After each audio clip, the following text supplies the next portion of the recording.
यस्त्वात्मरतिरेव स्यादात्मतृप्तश्च मानवा आत्मन्येव च सन्तुष्टस्य कार्यं न विद्यते।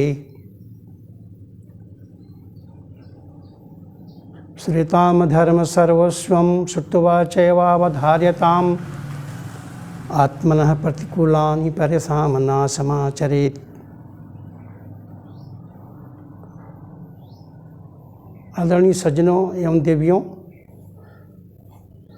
आप सबके बीच मैं सद्गुरु कबीर की एक साखी को लेकर के आप सबके सेवा में उपस्थित हुआ हूँ।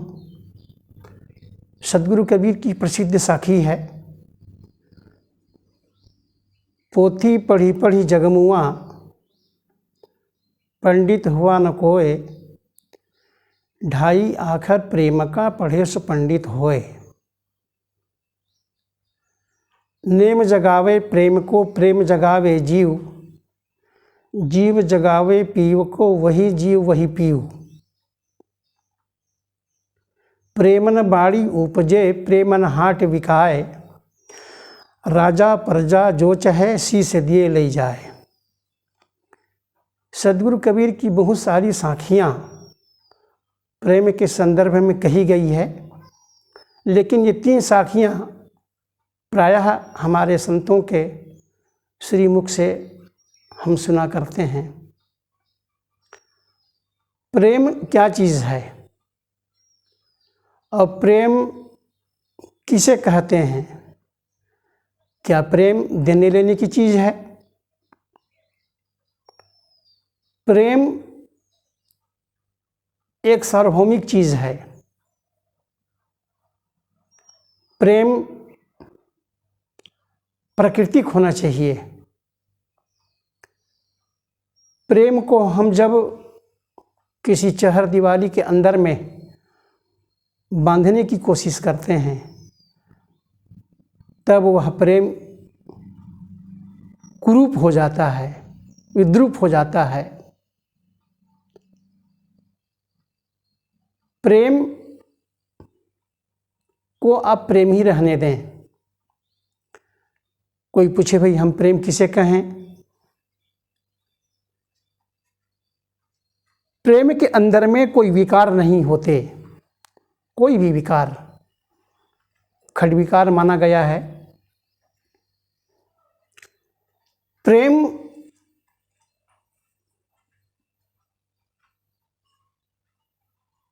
आप दे सकते हैं। प्रेम एक ऐसा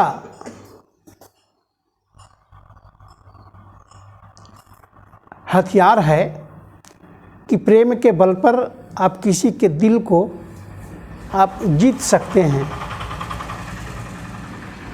प्रेम आप दीजिए, प्रेम को आप एक पारिवारिक दायरा में बांधने का आप प्रयास मत कीजिए। उदाहरण के तौर पर गुरु और शिष्य का जो प्रेम है उसे हम प्रेम कर सकते हैं। आत्म प्रेम को सबसे उत्तम प्रेम आप कह सकते हैं। पारिवारिक प्रेम उसको आप मध्यम प्रेम कह सकते हैं। लेकिन वही प्रेम जब आप किसी गलत चीज़ में जब आप करना चालू कर देते हैं, प्रेम केवल एक अमुक व्यक्ति तक आप सीमित रखने का प्रयास करते हैं, तब उस प्रेम में गंदगी आ जाती है। किसी महापुरुष ने प्रेम की परिभाषा में बड़े ही सुंदर उदाहरण दिए हैं। प्रेम को हम 3 भागों में बांट सकते हैं। एक प्रेम शुद्ध प्रेम अपनी आत्मा के लिए, गुरु के लिए। दूसरा प्रेम परिवार के लिए, माता पिता पत्नी, पुत्र वगैरह। और तीसरा प्रेम है केवल इच्छा, वासना और कामनाओं के लिए जब हम उस प्रेम को देते हैं तो उस प्रेम में विकार आना चालू हो जाता है। जैसे एक पानी ले लीजिए, ऊपर आकाश के ऊपर में जो पानी होता है वाष्पीकरण के रूप में, वो शुद्ध पानी का रूप है। और एक पानी जब हम घड़े में भर कर रखते हैं तो वह पानी वाष्पीकरण से थोड़ा सा नीचे है, लेकिन घड़े में है, लेकिन गंदा भी नहीं है। लेकिन वही पानी जब एक गड्ढा में गिर जाता है तो धूल के संसर्ग में आकर के वह पानी गंदा हो जाता है। आकाश का पानी, घड़ा का पानी और गड्ढा का पानी, तीनों पानी हैं, लेकिन तीनों पानी में अंतर है। बस इसी प्रकार से हम कहते हैं प्रेम कीजिए। तो प्रेम करने का मतलब है गुरु में जो हम प्रेम करते हैं, आत्मा परमात्मा में जो हम प्रेम करते हैं गुरु के रूप में, तो वह शुद्ध प्रेम है। और जब वह प्रेम बीच की सीढ़ी में ले जा कर के जब हम प्रेम को ठहराते हैं एक पारिवारिक बंधनों में, तब वह प्रेम को हम कह सकते हैं ये मध्यम प्रेम है। लेकिन वह प्रेम को जब हम एक गलत दिशाओं में जब हम ले जाने का प्रयास करते हैं, इच्छाओं वासनाओं में, तब वह प्रेम मलिन होने के कगार पर पहुंच जाता है। इसीलिए शेक्सपियर ने कहा था, love is blind and lover can not see. एक पुस्तक आती है शेक्सपियर के द्वारा, कॉमेडी पुस्तक लिखी गई है, मर्चेंट ऑफ द वेनिस। उस पुस्तक का एक कोटेशन है, लव इज ब्लाइंड। पता नहीं विलियम शेक्सपियर ने किस दृष्टिकोण से लिखा है इस कोटेशन को, कि प्रेम अंधा होता है और प्रेम देख नहीं सकता है। संतों के ख्याल में तो प्रेम अपने आप में परिपूर्ण है, और इसीलिए शायद जीसस क्राइस्ट को कहना पड़ा, लव इज गॉड, प्रेम ही ईश्वर है। तीनों महापुरुषों के जब हम विचारों को देखते हैं, सदगुरु कबीर ने कहा, पोथी पढ़ी पढ़ी जगमुआ पंडित भया न कोय। इसका मतलब है कि प्रेम अपने आप में परिपूर्ण है, प्रेम कोई वासनात्मक प्रेम नहीं है। और उसी प्रेम की यहाँ पर चर्चा की गई है। और जीसस क्राइस्ट ने कहा था कि लव इज गॉड, ईश्वर को पाना है तो प्रेम के द्वारा ही आप पा सकते हैं। लेकिन विलियम शेक्सपियर ने जो कहा है, लव इज ब्लाइंड, प्रेम अंधा होता है, मेरे ख्याल से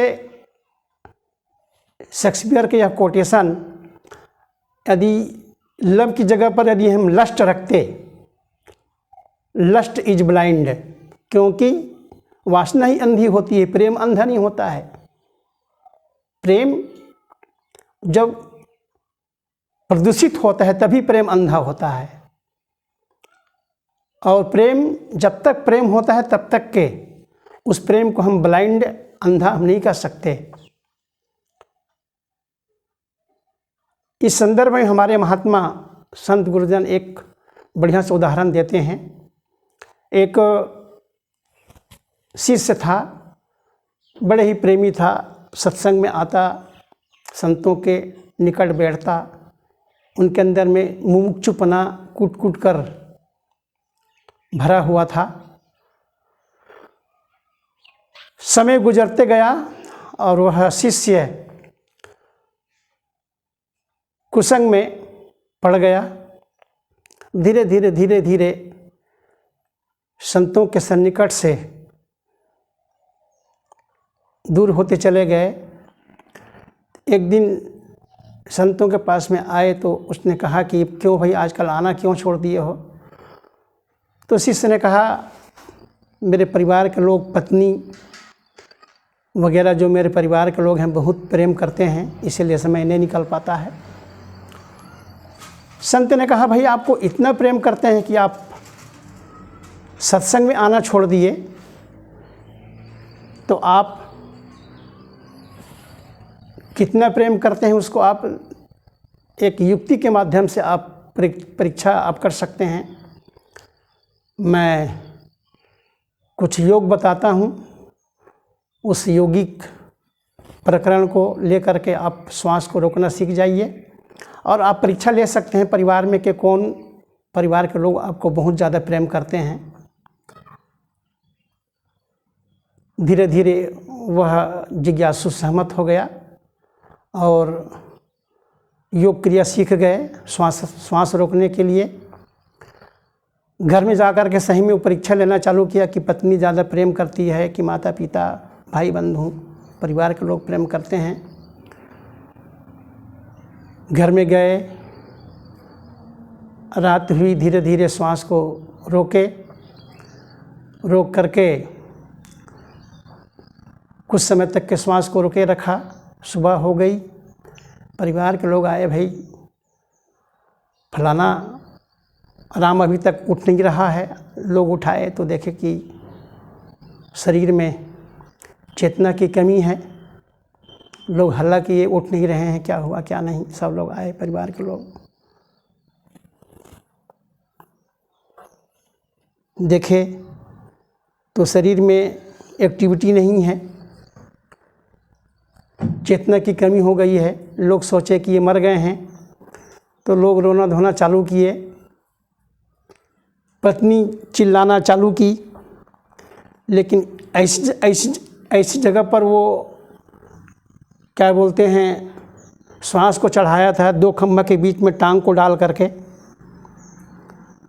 तो लोगों ने कहा भाई इसको ले जाना है मिट्टी देने के लिए, तो ये टांग फंस गई है, इस टांग को हम कैसे करें। तो लोगों ने कहा भाई कि अब हमको खंभा काटना पड़ेगा। तो पत्नी परिवार ने कहा खंभा मत काटो, टांग को ही काट दो, दोनों टांग को। तो लोग दोनों टांगों को काटना चालू किए।